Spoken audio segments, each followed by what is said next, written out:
Hello and welcome back to another episode from Driving Britain. Today's episode is another reaction video. Today we're looking at weird things that only Americans do. The actual title of the video is Weird Things That Only America Does. The video itself is put out by Sniper Wolf. Her link is in the description as always. It doesn't matter where in the world you are, I'm sure that you've got your own opinion of what you think America and Americans are like. We all know that each country have their own weird habits, and America is no exception. There are probably a few things on the list that's going to surprise us, and maybe one or two that you might recognise. Now, I haven't seen the list yet, but I'm guessing that bathroom doors are going to come up on the list, because in America there is a huge gap at the bottom of American bathroom toilet stall doors. To the rest of the world, we kind of think, why did you even bother putting a door there? America, they just think it's normal. Well, no, they know it's not normal, but they still do it anyway. What else we're going to find, I'm not sure, so let's get right into it. Hello friends, it's me. As most of y'all know, I just got back from Japan, and it was a life-changing experience. You know, a lot of the things that we think is very, very normal in America is actually very weird to the rest of the world. Like, for example, ice water. You go to any restaurant, they will only serve you the coldest water. Like, would you like some water with your ice? And that's fine, because I love ice. But every other country I've been to, they don't serve water with ice. Just plain old. Yeah, it's not just the water, it's also the soft drinks. They'll ask you if you want ice, and that's because, well, in the UK at least, we know full well that companies like McDonald's, KFC, would like to fill your cup up full of ice rather than the sweet, sticky drink that you paid for. Every bit of space that ice is taking up, the drink isn't, and you might get free refills, but we don't. Plus, we live in a colder country. Room temperature water. If you're lucky, sometimes it's chilled. But why, America? Not all of us are about the cold boys in the middle of January. I got ice in my booty crack. I ain't trying to have it in my drink too. Oh, and pharmacies, right? So here in America, we got a pharmacy in Walmart, Target, we got Walgreens, CVS. There's about a pharmacy wherever you go. Gotta pick up your meds. Yeah, that doesn't look like a pharmacy, that just looks like a supermarket that happens to have a pharmacy in it. We do have supermarkets that have a pharmacy section, but yours are actual pharmacies that just sell supermarket goods. Is there a difference? I'm not sure. Yours has the sign pharmacy outside, and then they sell all the other stuff on top. As says, I know, Tesco's or Morrison's outside and happen to sell pharmacy stuff as well. But I suppose overall they're really the same thing, aren't they?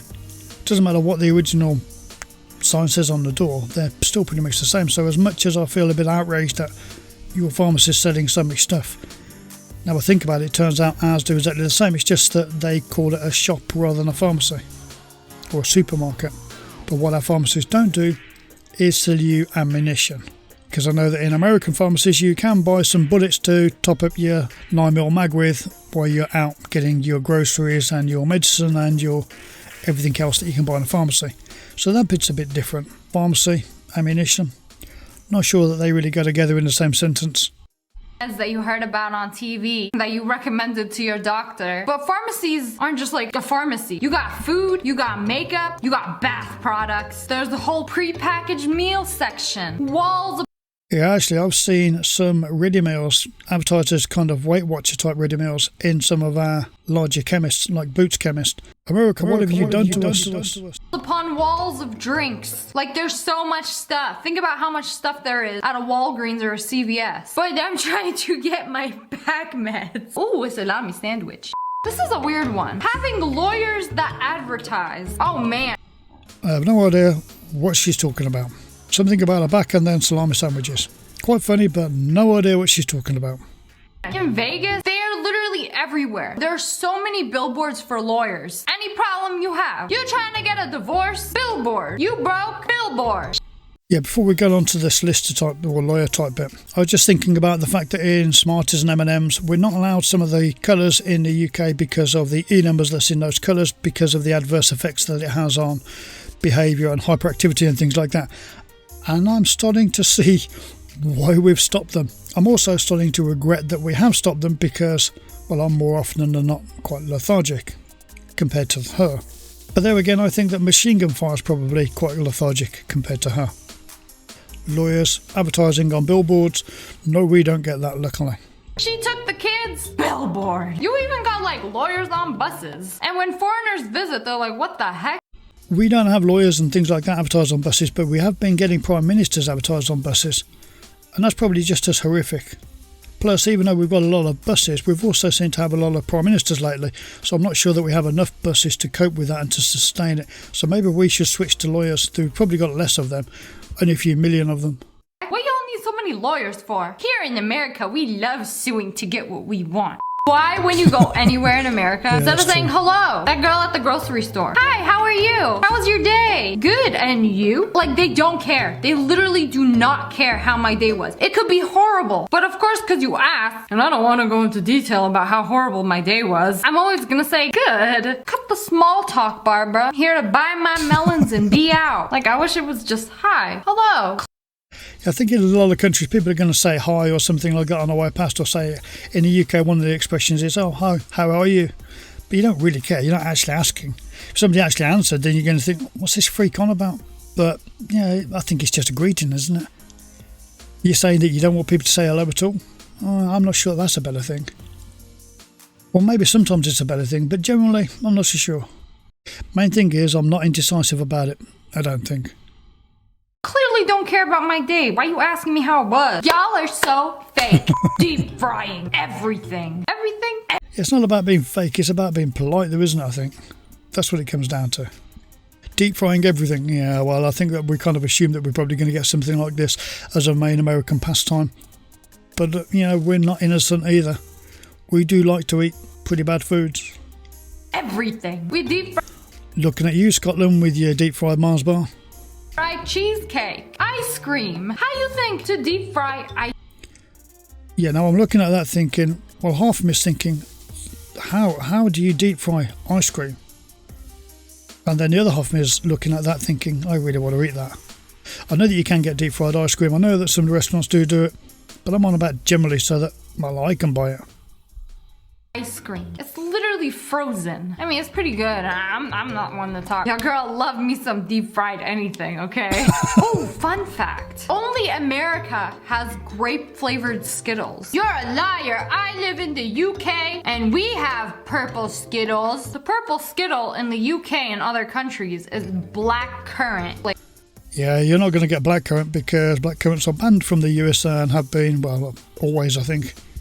Something to do with a parasite that was in blackcurrants originally back in the day, and it just never got updated or changed.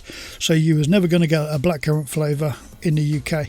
And whatever flavour you have in the US, I guess blackcurrant version is better, just that because you're not allowed blackcurrants, you have to have whichever one you've got, even though they're made in America. Flavored. Not grape, blackcurrant. More delicious. Whoa. Apparently blackcurrant flavored stuff is... Well, there you go then. Yeah, blackcurrant's going to be a lot more kind of tangy than what grape is, even though grape's probably quite nice. So your own product, you're not getting the best version of it. That's a bit harsh. Banned in the US? They banned the fruit. Imagine that, America being the only country to ban a fruit. You know, this is a blessing. This is the thing that everyone in America takes for granted.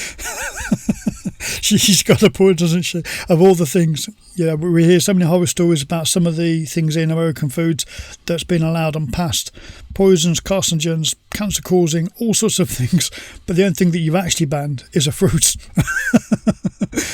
I know that the UK are allowing in things like titanium white and things like that at the moment, which is also known to be quite bad.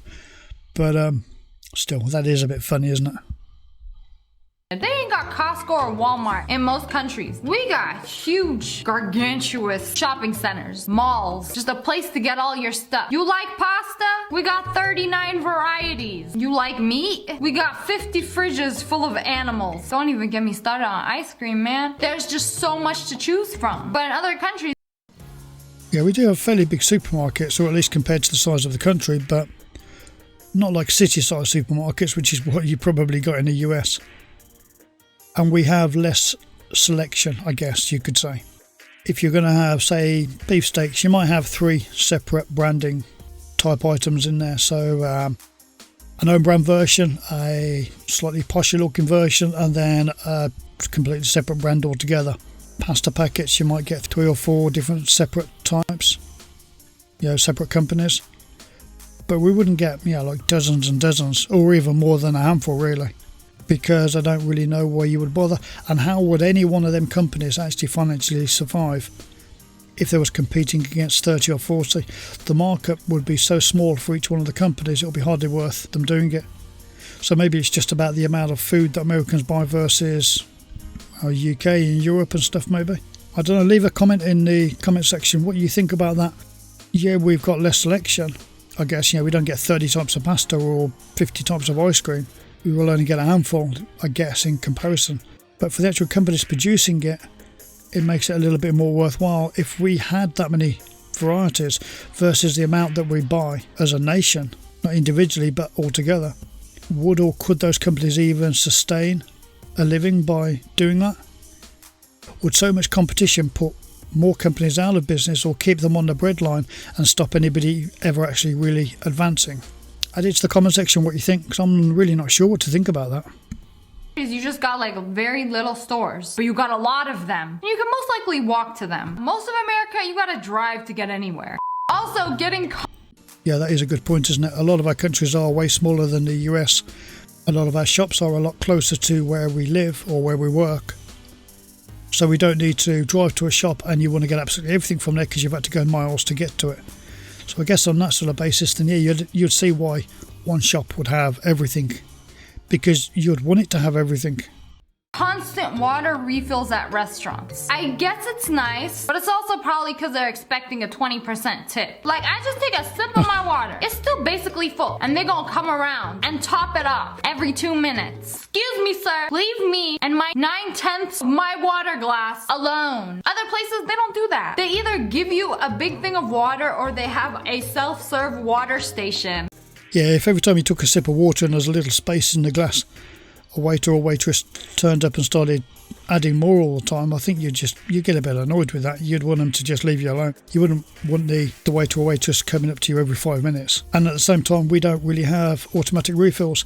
You can get automatic refills, or buy one drink and that just means you constantly get a refill with some soft drinks at pubs and some restaurants. But generally speaking, we don't do it. But when you do get it, then it's in machines like that on the wall where you go up and you top it up yourself. They wouldn't come out and top your drink up, no matter what the drink was. Not unless you've got, table staff or you're having a meal, they're coming out pouring wine or something, then obviously that's a bit different. But I mean, soft drinks, water and so on. If you order water, they'll bring you a jug, not just keep topping your glass up. They'll trust you enough to have the whole jug and pour a little bit out yourself. You thirsty, you go get your own water. That is so efficient. Like, I don't need you to keep coming around and interrupting my spaghetti noodling to give me some water and ask me how my tomato sauce was every 39 seconds. It's like... Spaghetti noodling. That's a different one.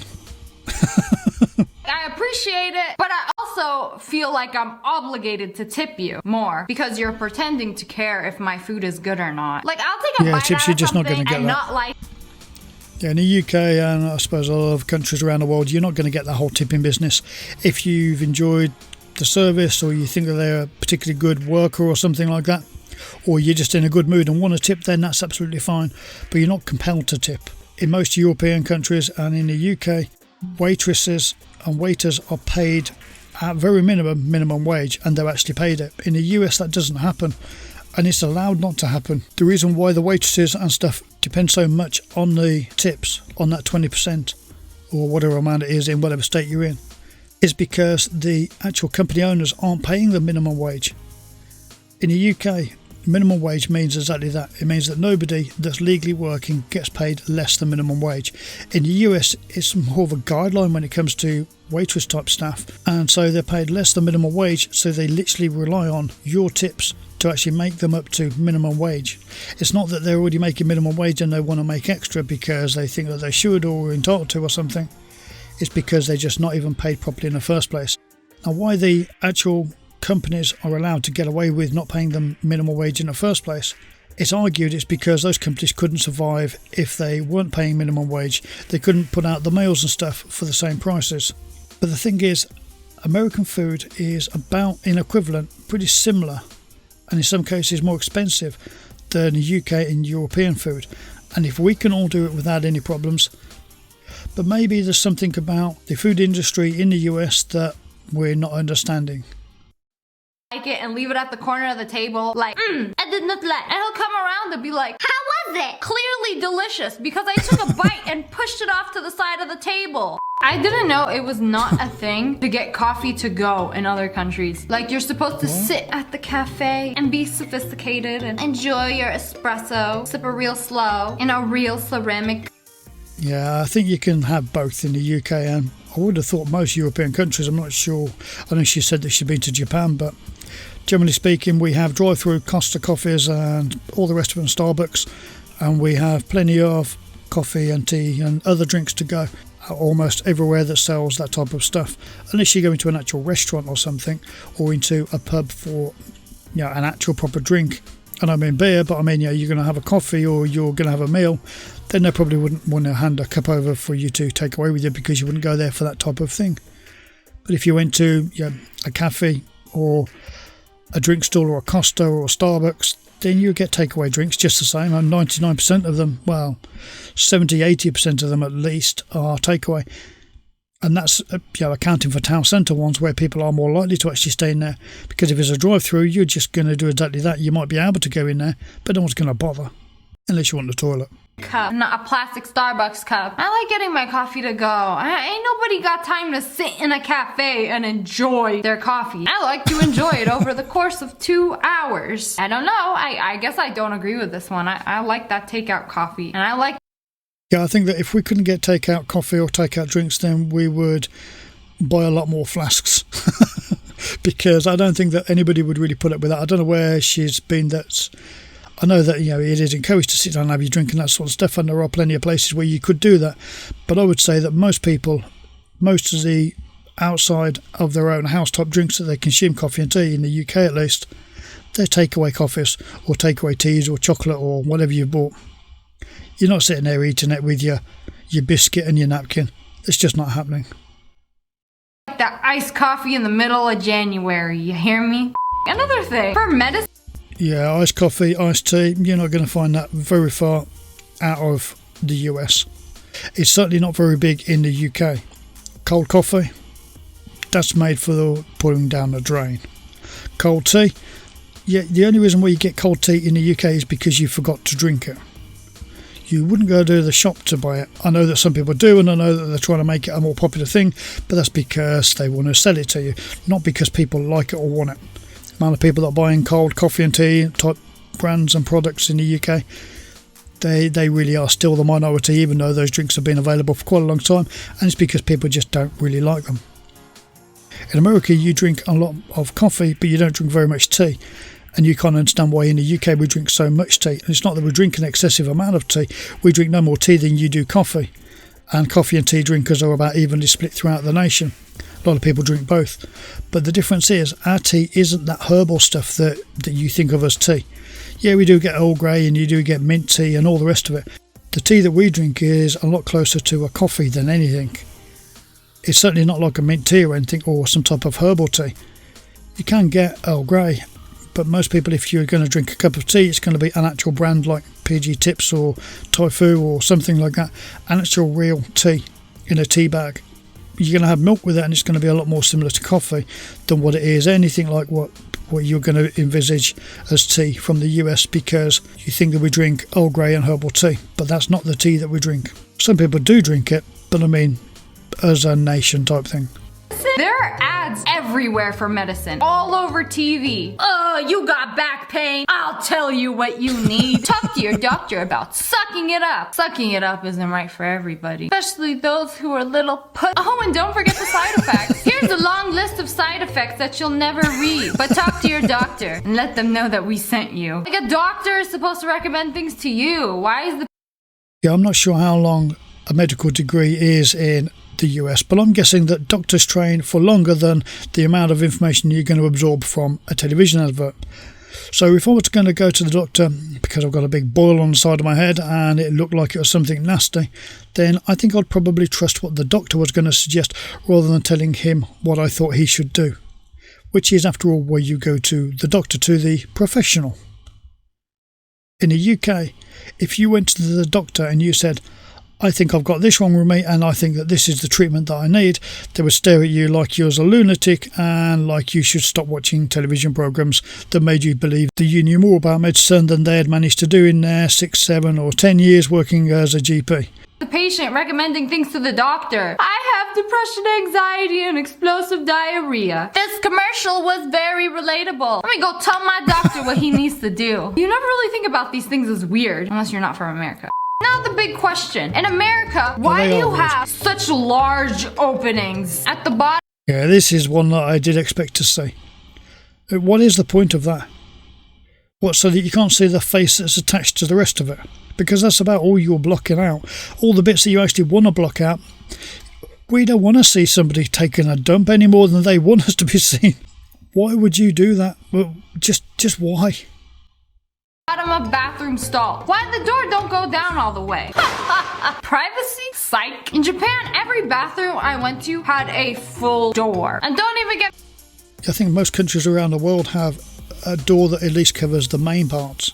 Me started on those extra large gaps in between the doors. So apparently... Again, that's another thing which is uniquely American. Most of the doors, if there is a gap, it's just enough for the door to be able to actually function as an open and closing door. It's not for people to be able to see through. Because why would you want people or want to look through a bathroom door? Apparently there's a few reasons why they do this. 1, less material. Why pay for a full door when you can get away? Yeah, I see that, but why don't you just put it down lower then? If you can see somebody's head sticking out the door, then you might see some dodgy looking expressions, but it's better than seeing the other end, isn't it? For paying half a door. It's just gonna be cheaper. Like, look at this design. It doesn't even go up to the roof. This is the cheapest way to make a bathroom. I mean, y'all lucky you got toilets. I'm surprised they didn't. Look how high up that door is. I know that the bottom of the screen's just been covered, but when I unclick it, try and have a look how big that gap really is. And just put a hole in the ground and call it a day. Also, a useful reason is that you can just look under the door and see if it's occupied. Unless you're a scumbag that likes to lock the inside of the stall and crawl on out the bottom just to troll people. Joke's on you, you covered in doo-doo water sliding on under. Unless you jumped on the top, which I doubt. But people do that. They freaking lock the door and then they just leave. And Karen, she been waiting. Then proceeds to knock on the stall. Like, hello, I've been waiting here the past 18 minutes. Just suck it back in, wipe, and then finish at home. Oh wait, there's nobody in there. Last reason is if there's any funny business going on under the stall. 1 stall per person. You know, funny business or bad business. You will most likely know what's going on because you will... Yeah, the Americans, the argument is, oh, it stops people from more than one person being in the stall and getting up to something that's going to potentially produce a baby. I think that might be YouTube friendly enough. Which, well, that probably does go on all the way around the world. But 1, who cares? And 2, do you think that the gap in the door is really going to stop it? People are going to get up to it. They're going to get up to it. They're not going to care about the door. We'll see 4 legs instead of 2. You know what else is weird? Keeping... And not only that, they're more likely to be covered, more so than anybody else anyway, aren't they? Eggs in the refrigerator. Oh, I keep my eggs in the refrigerator. And whatever country you live in, everyone likes eggs. In America, the eggs go through a rigorous washing process to make sure they're extra squeaky clean and filled with chemicals. So bacteria can get in if we don't refrigerate the eggs. What's the point? Yeah, we don't process the eggs anywhere near the same as what the US do. So they are washed, but not like chemically washed in those sort of ways. Because I'm sure the shell's permeable, isn't it? So you would end up with all those chemicals going through to your egg, wouldn't they? Anybody that knows, add it to the comment section. But I'm guessing that that's why no other country other than the US does it. I know there's also a big thing about bleaching chickens. Americans say it's more hygienic, but really it's that they need to be bleached because of the conditions that they're kept in. The eggs, I'm not sure. Maybe that was just bound to hygiene. But we don't process them in that sort of way, so we don't need to store them in the fridge. A lot of people probably do, plus a lot of the climate throughout Europe is a lot cooler than what it is in the US, certainly in the UK. So it means that we don't really have to worry that much about the ambient temperature in the house and that sort of stuff. So companies have a longer time to sell their eggs and make more money. Yeah, that's what it comes or y'all down can to. just give me some good old natural eggs straight out of the chicken's badong. I could just leave them on the counter and they'd be good.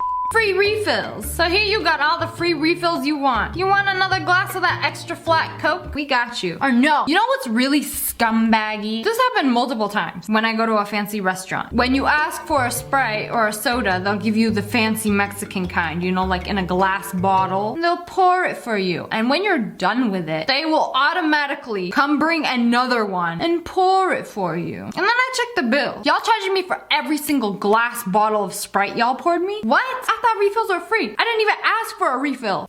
Yeah, that's a problem you're going to come to, isn't it? If you automatically normally have free refills, and then those same companies and outlets start to switch towards using single-purpose type products, you know, like bottles rather than out of the tap type idea, you know, the bar tap, then they're going to start charging you individual prices, aren't they? They're not going to do a free refill on a bottle of something. And if you're used to refills, you're not going to know which one you're kind of getting or which one you've been charged for. And I can see a lot more American companies changing over to that because they're going to make a lot more money. They're going to do the equivalent of the UK and Europe sort of system of you pay for one drink at a time. But in a nation where they expect that the drinks are being refilled for free because that's how it's always been done. In between that starting and people getting wise to it, there's going to be a lot of people ripped off by a lot of money, isn't there? That looks like a con waiting to happen, or a con that's already happening. But you kept bringing it, and I kept drinking it. It was just overwhelming because you were just like giving it to me, and I didn't want to waste it. I did not know I was paying for it. So if you guys want to prevent that from happening, tell the waiter no more. Stop. You don't get no more Sprite money out of me. Of course, the rest of the world, you want a second glass, you're gonna have to pay for it. Also, another weird thing, tipping. Whether it's at a restaurant, if you get your hair done, or at a coffee shop. In America, everyone always looking for a tip. Almost every other country, you don't have to tip. In Japan, it's even seen as rude. Like, I got a taxi on my way to the Airbnb, and then he was like, it'll be so-and-so. I knew this was a thing here, and then I completely forgot, and then I gave him like a $10 tip. Like, he looked at me, and he was like, no, it's this much. Like, he was annoyed that I tipped, and I was like, oh. Yeah, in the UK and other countries around Europe and stuff, tipping is generally optional. But yeah, I was talking about the waitress staff earlier. Then yeah, sure, you can see why those in the US would want tipping. But in the US, the tipping culture is with everything, isn't it? It's not just, catering type stuff. Everybody wants their cut. But why should you? You're buying a product. They advertise a price, you pay that price. Why should you have to give them extra money? Because tipping is a bit of a dodgy thing in the first place anyway, isn't it? Yeah, if you sit down to have a meal, then you end up feeling obliged to tip the waitress or waiter staff because it's kind of expected. If you go to a supermarket and the cashier packs your stuff for you, you don't give them a tip. When the man comes round to read your electric meter, you don't give him a tip. When you go to a chip shop and you buy a portion of chips, you don't give them a tip. When you go to the dentist and you have a filling done, you don't give them a tip. When you go to your local shop and buy a pint of milk and a packet of biscuits, you don't hand over an extra couple of quid to give to the person behind the counter. Say, oh, here's a tip for you, thanks for the service. So why is it that we do tip the waitress staff? I know that they never used to make as much money as a normal average wage, but now they do, and in many cases a lot more money than most people. You can be digging holes all day long and still not earn the same amount of money as what a lot of staff working in the catering industry do. But at the same time, they have to deal with people, so maybe for that reason alone, they should be given extra money. It is a bit of a weird concept, isn't it? He was clearly upset with me. But I mean, I like that. Like, the price on the menu is the price you're gonna pay. No surprises. Yeah, exactly. No, I'm buying a $5 cup of coffee. Ends up being $8.59 with tax and tip. Nah. So I do this thing called afternoon tea. I know. Yeah, there's a good example. $5 for a coffee. Now, that's about £4 UK. Rounding it around, round it up, round it down, whatever, about £4. £4 for a coffee, you wouldn't pay that, you'd pay about $2.50 for a coffee. So those companies that are saying, oh well, we have to pay the waitress and waiters less than minimum wage because we can't afford it otherwise, yet they're charging $5 for coffee. Very fancy, right? Where they serve you tea and a flight of sweets. And it says $40 a person, right? So I go, me and 2 other people. The bill is over $300. Why? I don't understand. And then I looked in the UK, where afternoon tea kind of originated, I guess you could say, or the idea of afternoon tea at least, I know they might have originated somewhere else previously, but culturally, generally, for today's society, people think of Britain when they think of afternoon tea. Now in Britain, if you go to a very posh farm shop or something, then you might pay £8 or £9 a head for a sandwich and a cream tea. So you get a sandwich, a tea and a cream scone with some jam. That's £8 or £9 a head. Now in the US, you're charging $40 for the exact same thing per person, and yet you would tips on top. At the receipt, and it was like 20% service charge for each person. What? Plus tax on top of that, and then they add gratuity just in case you don't. Like, there's so many hidden charges, like they don't tell you about this. Ask you $40, it's gonna add up to like $120 for all of us, right? Wrong. That's not how America works. You got taxes and you got tips. In other countries, the price you see on the tag is the price you're going to pay. And this was so nice in Japan. Like, oh, this Yeah, if somebody from the UK went into a cafe or a restaurant or something in the UK and you wasn't paying what price was quoted, you just wouldn't go back. And if you went into somewhere and you was expecting it to cost about £10 or £20 or £30 or £40 for the group or something, but it ended up costing 3 times that amount, you wouldn't go back. Doesn't matter how nice the place is, if you feel like you've been ripped off, which you blatantly are being ripped off, then you just wouldn't go back. Cost this much? Here, I'll give you the exact change. Done, son. In most European countries, all the service fees are gonna be included in the price. And tips are usually like 8 to 12%. But in America, you gotta leave 20% so they don't spit in your food the next time you order. Oh, this is something I hate. This is the worst thing. Always have the AC running. Smash like for AC, comment below for warmth. I hate it cold. I almost never have the AC on in my house. I like to keep my house a nice 79, 80 degrees. Americans go nuts with the AC. 60 degrees, 65 degrees. Some of y'all might as well just... Yeah, Americans will be surprised to know that most UK houses don't have any air conditioning whatsoever. And I think it's probably the same across a lot of Europe as well. But that's because that 65, 70 degrees, well 65 degrees that you're trying to get, that's probably our average temperature throughout a lot of the year. So we don't need it.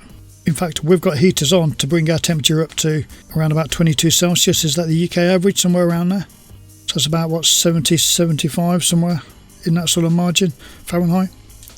So we're warming our houses up, you're cooling yours down.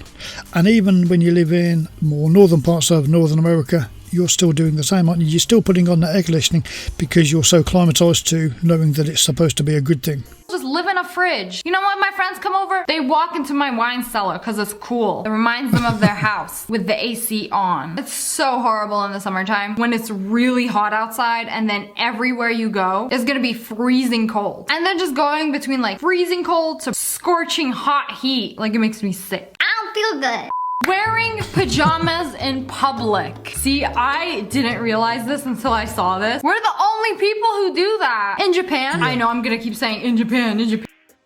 Yeah, not just Japan. Nowhere else, well, not really anywhere else in the world, generally will people be going out of the house in their pajamas. You might go from, you know, your kids might go from one neighbour's house to another or something, but I think she's on about, you know, actually going out, an adult in their pajamas. That generally doesn't happen. You might get 1 or 2 people doing it, but really, you're just not going to do that. The reason why you have pajamas is because you don't want your filthy outside clothes in your bed.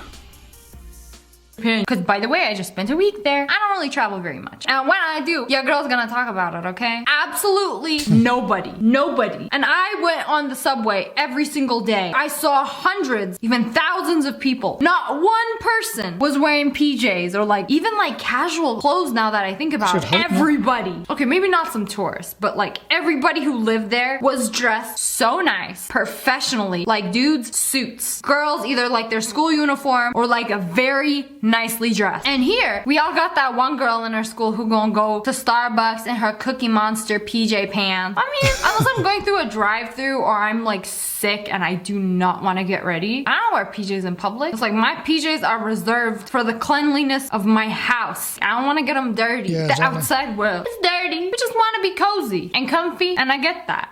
This next one, I read it and I Yeah, exactly. Yeah, you know, getting on the tube in a pair of pyjamas, what's that all about? That's just scabby, that is. That's nothing to do with comfy or anything. That's just scabby. You couldn't be bothered to even get dressed to go out. Nothing more, nothing less. That's what it comes down to. And that's why most people don't do it, and most people would frown at people that are doing it. If you're one of the people that are doing it, then good on you for getting away with it. But for the rest of us, we just don't want to do that. What you're going to do, you're going to come in with your pyjamas on and then get changed into a different set of pyjamas to get into your bed. Or you're going to get into your bed in the same pair of pyjamas that you've been wearing sitting on the tube. No, I don't think that sounds like a good idea. I was like, is this real? So y'all gonna have to comment below and tell me. Because in America, we say XYZ. We call the last letter of the That's because you say it wrong. alphabet Z. But everyone else says Z. I've never heard anyone say Z. Unless you're talking about that dude that looks like Ali A. XYZ. Okay. What do you say? Z or Z? But anyway. It's Z. It's always been Z. It's just that the Americans don't say it right, that's all. It's not that it's suddenly been changed or something. It's just that you've always said it wrong. But there's quite a few words that you do say different. We would say that you don't pronounce them correctly. Like Iraq. It's not Iraq, it's Iraq. Whereas you say Iraq. You wouldn't say baseball, you just say baseball. Anyways, that's all for today. I hope you guys enjoyed this video. Comment below, let me know what country you live in. Okay, she's pretty much at the end of her video. It is a good fun video and she is funny to watch. Make sure that you go to her channel and subscribe, but not until you subscribe to our channel. Which reminds me, over 80% of the people watching our videos still aren't subscribed. Now I know that that's general across all YouTube and all YouTube channels, but we would really like to try and fix that if we could. So if you could subscribe, we would really appreciate it. Now I know that everybody always says that, but 80%? Come on, that means that only 20% of you have actually bothered to subscribe. You watch our videos all the time. You just don't subscribe. It's because the videos just appear on your timeline and you click it and so you watch it and you never get around to subscribing. But that subscribing part makes a really, really big difference to our channel. So please do. As for videos, if there's a video that you would like us to cover or a topic, make sure you add it to the comment section. If there's something that you think we've not included in this, that's a big difference that you only find in the US, like buying ammunition from your pharmacy, then add it to the comment section. Okay, thank you for watching and I'll see you next time.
anything.